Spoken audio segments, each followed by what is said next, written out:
Alright, new special here, Ipsy in the car, unboxing. This is the Glambag or Boxycharm. So, first time in the car.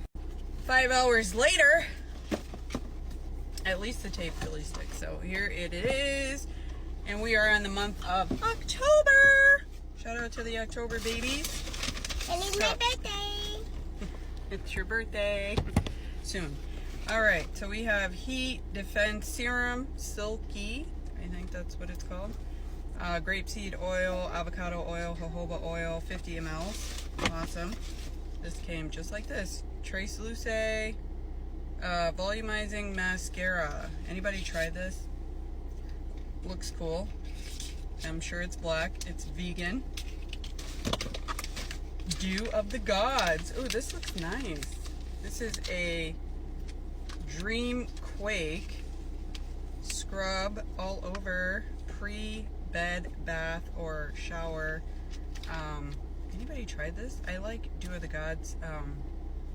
Is it the headbands?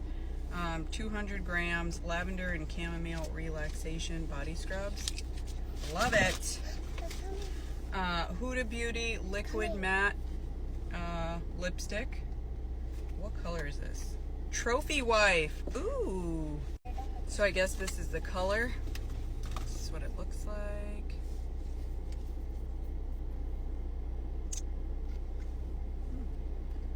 I don't know if I would use that shade, but that's cute. And what is this? Dermalect Self-Esteem Beauty Sleep Serum. 30 ml. What is this for anyway? I have enough serums, but very nice packaging. Okay, and lastly, this is probably my, I don't know what it is, Iconic London Booming and Gleaming Eyeshadow Palette. Okay, I've had Iconic London and I wasn't impressed, so you guys can tell me if you think it's worth it or not, but it kind of looked a lot like this, and I got rid of it. Nice neutral palette. Probably not keeping it. Anyway, that's Ipsy for October. Let me know what you think, guys.